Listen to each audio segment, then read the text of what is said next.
Hello. Hello. Hello.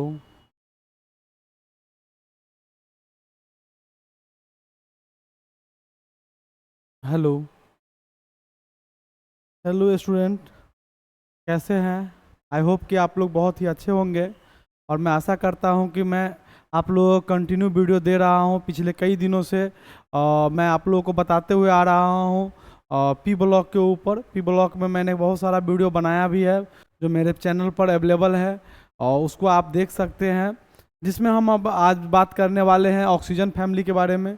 Oxygen family क्या होता है उसके बारे में हम लोग बात करेंगे। सबसे पहले ऑक्सीजन फैमिली के बारे में हम लोग बात किए थे पिछले क्लास में, एक वीडियो हम शायद बना के भी दिए हैं ऑक्सीजन फैमिली से रिलेटेड। तो हम बात करते हैं आज के क्लास में ऑक्सीजन फैमिली के एटॉमिक प्रॉपर्टी के बारे में। ऑक्सीजन फैमिली के एटॉमिक प्रॉपर्टी क्या क्या होगा उसके बारे में हम लोग बात करते हैं। देखिए, किसी भी ग्रुप के अंदर फिजिकल एटॉमिक प्रॉपर्टी को पढ़ा जाता है, उसमें हमारा सबसे पहला गुण आता है इलेक्ट्रॉनिक कन्फिगरेशन। उसके बाद क्या आता है atomic and ionic radii, ionization enthalpy, electron gain enthalpy और इलेक्ट्रो निगेटिविटी। यही पांच चीज़ हमें मुख्य रूप से पढ़ना है। यही पांच चीज़ हमें क्या है मुख्य रूप से पढ़ना है। देख सकते हैं बच्चों आप लोग कि हम लोग कैसे डिस्कस करने वाले हैं। पिछले क्लास में हम डिस्कस किए भी थे और अभी हम लोग इसके बारे में जान रहे हैं। मतलब पिछले क्लास में भी हम लोग देखे थे कि नाइट्रोजन फैमिली में किस तरह से इलेक्ट्रॉनिक कन्फिगरेशन होता है, एटॉमिक एंड आयनिक रेडियाई होता है, आयोनाइजेशन इंथैल्पी होता है, इलेक्ट्रॉन गेन इंथैल्पी होता है और इलेक्ट्रो निगेटिविटी होता है। तो चलो बच्चों एक एक करके हम इसको बार बार लाइन से पढ़ेंगे। चलिए, पहला हमारा आता है इलेक्ट्रॉनिक कन्फिगरेशन। इलेक्ट्रॉनिक कन्फिगरेशन में देखिए हम लोग बात करेंगे इलेक्ट्रॉनिक कन्फिगरेशन में जो है मुख्यतः हम लोग बात करेंगे जो इलेक्ट्रॉनिक कन्फिगरेशन है उसमें हम लोग मुख्यतः बात करेंगे।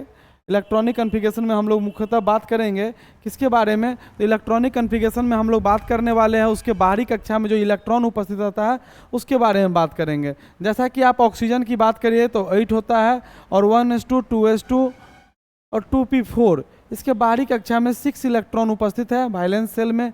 वैलेंस इलेक्ट्रॉन इसका 6 होता है। इसी बात को हमें जानना है इलेक्ट्रॉनिक कन्फिगरेशन के अंदर जो पहला पॉइंट है हमारा एटॉमिक प्रॉपर्टी का। एटॉमिक प्रॉपर्टी का जो है हमारा पहला पॉइंट्स है। क्या कहता है पहला पॉइंट्स में कि the elements of group 16 have 6 electron in the outermost shell. इसके आउटर मोस्ट सेल में कितने इलेक्ट्रॉन होते हैं? तो 6 इलेक्ट्रॉन होते हैं। General valence shell electronic configuration NS2 NP4 आता है। इसका जनरल इलेक्ट्रॉनिक कन्फिगरेशन क्या निकल के आएगा? NS2 और NP4 निकल के आएगा। NS2 और NP4 निकल के आएगा। उसके बाद हम बात करेंगे इसके बारे में ऑक्सीजन है, सल्फर है, सेलेनियम है, टोलिनियम है। तो देख सकते हैं आपके इधर की तरफ बढ़ रहा है आयनिक और एटॉमिक रेडियाई। एटॉमिक रेडियाई इधर की तरफ जा रहा है तो बढ़ते क्रम में जा रहा है, मतलब इसका परमाणु संख्या इंक्रीज हो रहा था, इसीलिए इसका एटॉमिक और आयनिक रेडियाई भी क्या हो रहा था? इंक्रीज हो रहा था। हम इसको ऐसे समझेंगे डाउन द ग्रुप, ऊपर से नीचे आने पर atomic and ionic radii increases due to increases in number of shell. Number of shell भी क्या होगा? बढ़ेगा और आयनिक रेडियाई भी हमारा क्या होगा? बढ़ेगा। जैसा कि हम आप लोगों को पिछले क्लास में बताते हुए आ रहे हैं कि कोई भी ग्रुप के अंदर चाहे वो 15 ग्रुप हो, चाहे वो 16 ग्रुप हो, चाहे वो 17 ग्रुप हो, किसी ग्रुप के अंदर यदि हम बात करते हैं ऊपर से नीचे आने की, डाउन द ग्रुप बात करते हैं तो उसके एटॉमिक नंबर बढ़ते हैं। एटॉमिक नंबर बढ़ते हैं तो एटॉमिक साइज बढ़ते हैं। एटॉमिक साइज बढ़ते हैं तो एटॉमिक रेडियस बढ़ते हैं। एटॉमिक क्या बढ़ते हैं? रेडियस बढ़ते हैं। जैसा कि हम पिछले क्लास में कई दिनों से बात करते हुए आ रहे थे। तो यहाँ पर एक बात हो गया कि एटॉमिक साइज इंक्रीज करेगा। एटॉमिक साइज क्या होगा? इंक्रीज करेगा। तो आयनिक और एटॉमिक रेडियस भी क्या होगा? इंक्रीज करेगा। चलिए, बहुत अच्छे, यहाँ तक आप लोग देख लिए होंगे या इसको नोट्स बना लेंगे। बहुत अच्छे बच्चों, इससे आगे हम बढ़ रहे हैं। हाउ द जोश, आज हम लोग कोशिश करेंगे ज़्यादा से ज़्यादा चीज़ हम लोग को डिस्कशन हो जाए। नहीं, आज हम लोग का कोशिश रहेगा कि ज़्यादा से ज़्यादा चीज़ हम लोग को डिस्कशन हो जाए। नहीं, हम लोग का आज का अभी का टॉपिक क्या है? तो अभी का हम लोग का टॉपिक क्या है उसके बारे में हम लोग बात करेंगे। नहीं, अभी का हम लोग का टॉपिक क्या है उसके बारे में हम लोग बात करेंगे मुख्यतः। जैसा कि आप देख पा रहे होंगे, नहीं, आयोनाइजेशन एंथैल्पी की बात हम लोग करते हैं। तो आयोनाइजेशन एंथैल्पी में क्या कहानी है कि मान लीजिए यहाँ पर ऑक्सीजन है, सल्फर है, सेलेनियम है, टोल्यूनियम है। सबसे छोटा साइज किसका होगा? ऑक्सीजन का, उसके बाद सल्फर का, सेलेनियम का, टोल्यूनियम का। जिसका साइज छोटा होगा उसका आयोनाइजेशन एंथैल्पी ज़्यादा होगा, जिसका साइज छोटा होगा उसका आयोनाइजेशन एंथैल्पी क्या होगा? ज़्यादा होगा। मतलब सबसे छोटा साइज किसका होता है 16 ग्रुप के अंदर? तो ऑक्सीजन का होता है। सबसे छोटा साइज किसका होता है प्यारे बच्चों? आप लोग बताइएगा कि सबसे छोटा साइज किसका होता है 16 ग्रुप के अंदर? तो ऑक्सीजन का होता है। ऑक्सीजन, सल्फर, सेलेनियम, टोल्यूनियम, पोलिडियम, ये पांचों के पांचों हमारा क्या है? 16 ग्रुप के तत्व है। और इसका हम चेक करने जा रहे हैं आयोनाइजेशन एंथैल्पी। आयोनाइजेशन एंथैल्पी में क्या होगा कि बढ़ जाएगा। मतलब जिसका साइज छोटा होगा, स्मॉलर साइज, जिसका साइज स्मॉलर होगा, जिसका साइज स्मॉलर होगा वो ज़्यादा इंक्रीज करेगा। इंक्रीज करेगा किसको? इंक्रीज करेगा किसको? तो इंक्रीज करेगा वो किसको बताइए? तो 16 ग्रुप के एलिमेंट को, 16 ग्रुप के एलिमेंट्स को, मतलब जिसका साइज स्मॉल होगा वो ज़्यादा इंक्रीज करेगा। ये बात हम लोग जान गए। अब हम लोग बात करेंगे यहाँ पर अब हम लोग बात करेंगे, देखिए ये हमारा 15 ग्रुप है और ये हमारा 16 ग्रुप है। तो किसका आयोनाइजेशन एंथैल्पी ज़्यादा होगा? 15 ग्रुप का होगा। क्यों? क्योंकि 15 ग्रुप जो है हमारा एक्स्ट्रा स्टेबल है। 15 ग्रुप हमारा क्या है? एक्स्ट्रा स्टेबल है। Group 15 element have higher ionization enthalpy because of extra stable half filled P subshell. Half filled P subshell के अंदर यह एक्स्ट्रा स्टेबल होता है। इसके कारण से ये क्या होता है? ज़्यादा स्टेबल होता है बच्चों। कैसा होता है? ज़्यादा स्टेबल होता है। चलिए यहाँ तक हम लोग नोट डाउन कर लेंगे, यहाँ तक हम लोग नोट डाउन कर लेंगे। देखते हैं हम लोग दो बात हम लोग पढ़ लिए एटॉमिक प्रॉपर्टी के अंदर।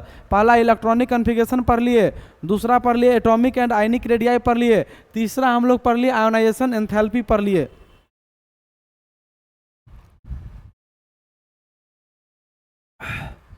चलिए आगे बढ़ते हैं, आगे हम लोग बढ़ते हैं। Electron gain enthalpy, electron gain enthalpy की कहानी समझते हैं। इलेक्ट्रॉन गेन एंथैल्पी में देखिए क्या होगा। डाउन द ग्रुप हम बात करेंगे, डाउन द ग्रुप, ग्रुप में ऊपर से नीचे आने पर, down the group, down the group में हम बात करेंगे, डाउन द ग्रुप हम बात करेंगे जब हम ऊपर से नीचे आ रहे हैं। मान लीजिए ये हमारा ग्रुप है, इस ग्रुप में हम ऊपर से नीचे आ रहे हैं। सल्फर, ऑक्सीजन है, सल्फर है, सेलेनियम है, टोल्यूनियम है, पोलिडियम है, नहीं तो पोलिडियम है। तो इस ये सारे के सारे हमारा क्या है? 16 ग्रुप के तत्व है। Very good. तो for oxygen, oxygen due to compact nature it has less negative electron, negative electron gain enthalpy than sulphur. फिर इसका कहता है the value again becomes less negative up to polonium, up to polonium. तो यहाँ तक का बात हो गया। उसके बाद हम लोग आगे बढ़ेंगे। इलेक्ट्रोनिगेटिविटी, इलेक्ट्रोनिगेटिविटी भी क्या होगा? इसके ऑर्डर हम चेक करेंगे, इसके ऑर्डर हम चेक करेंगे, इसके ऑर्डर को हम लोग क्या करेंगे? चेक करेंगे। देखिए इसका ऑर्डर कैसे होगा। सो एक हम ऑर्डर बना के देते हैं इसका।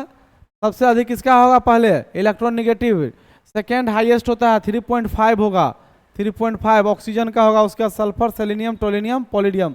एक बात आप सीख लिए कि डाउन द ग्रुप यदि हम आते हैं डाउन द ग्रुप तो इलेक्ट्रोनिगेटिविटी डिक्रीज करता है with increases the atomic size. Atomic size जहाँ पर बढ़ रहा होगा वहाँ पर इलेक्ट्रोनिगेटिविटी क्या होगा?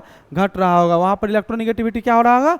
घट रहा होगा। जैसा कि हम पिछले कई दिनों से ये बात आप लोगों को बताते जा रहे हैं, पिछले कई दिनों से ये बात हम लोग आप लोग को बताते हुए जा रहे हैं।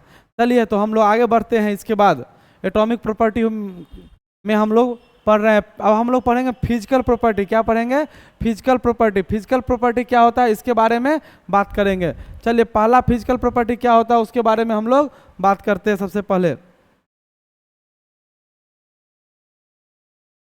कहता है फिजिकल प्रॉपर्टी के अंदर, फिजिकल प्रॉपर्टी जो हम लोग पढ़ने वाले हैं आज के क्लास में, आज के क्लास में हम लोग को अब होने वाला heading physical, physical properties, physical properties of group 16 element. 16 elements के हम लोग फिजिकल प्रॉपर्टी को क्या करने वाले हैं? पढ़ने वाले हैं। पहला बात कि down the group metallic character increases with increases the atomic size, मतलब पहला बात हम लोगों को यही रखना है, जैसे हम 15 ग्रुप में भी रखे थे कि परमाणु का आकार बढ़ता है तो मेटेलिक गुण बढ़ता है, परमाणु का साइज यदि बढ़ता है तो मेटेलिक गुण क्या होता है, बढ़ता है। अब उसके बाद दूसरा बात हम लोग रखेंगे, down the group catenation decreases but sulphur is higher catenation ability than oxygen due to higher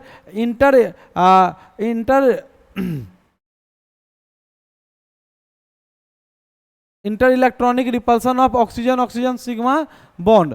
मतलब देखिए यहाँ पर जो करा कैटेनेशन का वैल्यू होता है वो किसका होगा, ऑक्सीजन से ज़्यादा सल्फर का होगा। उसके बाद बॉइलिंग पॉइंट्स को हम लोग पढ़ेंगे, उसके बाद मेल्टिंग पॉइंट्स को पढ़ेंगे। देखिए बॉइलिंग पॉइंट जैसे जैसे इसका परमाणु संख्या बढ़ता है बढ़ते रहता है, लेकिन टॉलिडियम और पोलिडियम में जाके इक्वल आ जाता है। ऐसा क्यों होता है, क्योंकि यहाँ पर डी ऑर्बिटल प्रेजेंट हो जाएगा और डी ऑर्बिटल कॉन्ट्रैक्शन के कारण ये दोनों का साइज इक्वल हो जाएगा, लगभग बराबर के हो जाएगा। मेल्टिंग पॉइंट में भी वही बात है, ऑक्सीजन सल्फर सेलेनियम टोलिनियम तक बढ़ते जाएगा, टोलिनियम और पोलिडियम का ग्रेटर देन इक्वल टू के बराबर में आ जाएगा। तो चलिए हम लोगों ने अभी क्या क्या बात जाना।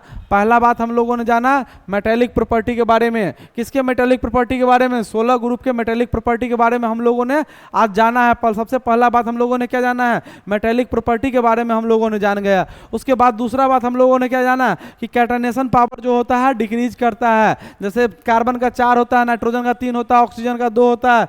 उसके बाद हम लोगों ने जाना बॉइलिंग पॉइंट। किसको जाना हम लोगों ने, बॉइलिंग पॉइंट को। और बॉइलिंग पॉइंट के बाद हमारा क्या था topic, melting point. Melting point को हम लोगों ने जान गए। हाउ द जोश एक बार देख के वीडियो को बताएंगे कैसा लगा ये वीडियो।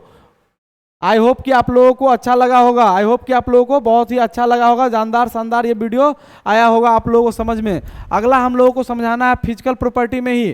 फिजिकल प्रॉपर्टी में ही हम लोग आप लोगों को बताने वाले हैं कि ऑल एलिमेंट्स शो एलोट्रॉप्स, सारे के सारे एलिमेंट्स जो होते हैं एलोट्रॉप्स को दर्शाते हैं। जितने भी एलिमेंट्स होते हैं सारे के सारे 16 ग्रुप के जितने भी एलिमेंट्स हैं सारे के सारे एलोट्रॉप्स को दर्शाते हैं। पिछले क्लास में हम बताए थे एलोट्रॉप्स और एलोट्रॉपी पे बात बताए थे, एलोट्रॉप्स और एलोट्रॉपी पे बात बताए थे।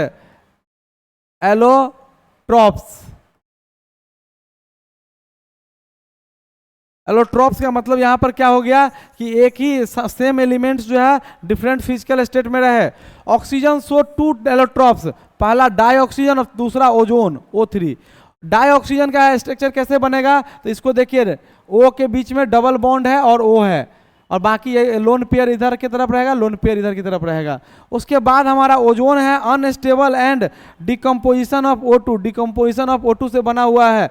देखिए यहाँ पर पहले O है, फिर डबल बॉन्ड के साथ O है, इधर इधर सिंगल बॉन्ड के साथ O है। यहाँ पर बॉन्ड स्टेबल है तो यहाँ पर इसका सेम कंडीशन है, यहाँ पे बॉन्ड बढ़ गया तो इसीलिए प्लस चार्ज, यहाँ पे घट गया इसीलिए इस पे माइनस चार्ज। ये किसका स्ट्रक्चर है, तो ओजोन का स्ट्रक्चर है, ओजोन का स्ट्रक्चर है। तो पहला बात हम लोगों ने यहाँ पर जाना फिजिकल प्रॉपर्टी में एलोट्रॉप्स के बारे में। किसके बारे में जाना, एलोट्रॉप्स के बारे में। और एलोट्रॉप्स क्या होता है, तो प्यारे बच्चों हमें बताएंगे एलोट्रॉप्स क्या होता है। जैसे हमने फास्फोरस के एलोट्रॉप्स को पढ़ा था, रेड फास्फोरस, ब्लैक फास्फोरस और व्हाइट फास्फोरस। उसी तरह से हमारा ऑक्सीजन का भी दो एलोट्रॉप्स होता है, डाइऑक्सीजन और ओजोन, डाइऑक्सीजन और ओजोन। एक बार नोट डाउन कर लेंगे सारे बच्चे। अब हम लोग बात करेंगे सल्फर के एलोट्रॉप्स के बारे में, एलोट्रॉप्स ऑफ सल्फर। किसके बारे में बात करेंगे, एलोट्रॉप्स ऑफ सल्फर के बारे में हम लोग बात करेंगे। एलोट्रॉप्स ऑफ सल्फर के बारे में हम लोग बात करेंगे आज के क्लास में। ये सल्फर का एलोट्रॉप्स क्या होता है उसके बारे में भी हम लोग आपको बताने वाले हैं अभी बहुत जल्द। जैसा कि आप लोग जान रहे होंगे, मैं हूं आप लोगों का विपेंद्र सर, और पिछले कई दिनों से मैं अपने चैनल पे लगातार आप लोगों को लाइव में आकर, रिकॉर्डेड में आकर वीडियो अपलोड कर रहा हूं। और मेरे चैनल का नाम है साइंस VIP क्लासेज, और ये चलता है कहाँ पे, तो मानस केमिस्ट्री क्लास बासोपट्टी, मानस केमिस्ट्री क्लास बासोपट्टी में स्थित है। वहीं पर हम लोग ऑफलाइन और ऑनलाइन दोनों मोड में काम करते हैं। धन्यवाद साथियों, और आप लोग जुड़े रहे, अपना प्यार बनाए रहे। चलिए हम लोग बात करेंगे एलोट्रॉप्स ऑफ सल्फर, सल्फर के अप्रूप के बारे में, सल्फर के अप्रूप के बारे में बात करेंगे, नहीं सल्फर के एलोट्रॉप्स के बारे में बात करेंगे। कहता है 2 कॉमन फॉर्म ऑफ अल्फा या उसको बोलते हैं रोम्बिक सल्फर, एंड बीटा या मोनोक्लिनिक सल्फर। दो वो हमारा कॉमन एलोट्रॉप्स है, अल्फा और बीटा। अल्फा वाला का स्ट्रक्चर जो होगा रोम्बिक होगा और बीटा वाला का जो स्ट्रक्चर होगा मोनोक्लिनिक होगा। फिर कहता है transition temperature is 95.5 degree Celsius below which alpha form exist and ever below beta form exist. मतलब उससे बिलो रहता है तो अल्फा फॉर्म होता है, उससे ऊपर जाता है तो बीटा फॉर्म हो जाता है। The third is known as gamma monoclinic sulphur is also present. और तीसरा क्या होता है तो गामा होता है, और वो किस तरह का रहता है, मोनोक्लिनिक नेचर का रहता है। There are three form contain puckered S8 ring with crown configuration. Crown की तरह रहता है, एक रिंग की तरह रहता है, जैसे राजा के मुकुट बनता है उस तरह से बना हुआ रहता है, उस तरह से बना हुआ रहता है। 1 2 3 4 5 6 7 8 ये सल्फर के S8 स्ट्रक्चर को हम लोग बोलते हैं, क्या बोलते हैं, क्राउन कॉन्फ़िगरेशन। क्राउन कॉन्फ़िगरेशन एक राजा के रिंग की तरह उधर बन गया, इधर हम बना के दिखा रहे हैं आप लोगों को, जैसा कि हम इधर आप लोगों को बना के दिखा रहे हैं। देखिए किस तरह से बनता है। सो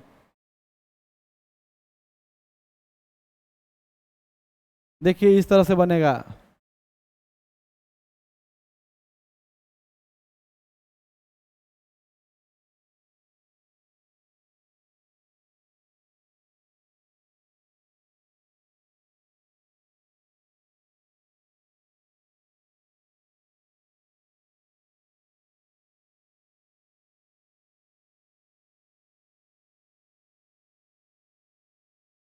इस तरह से बन जाता है। इसका स्ट्रक्चर 1 2 3 4 5 6 7, एक और बढ़ेगा वहां पे 8 होता है इसका।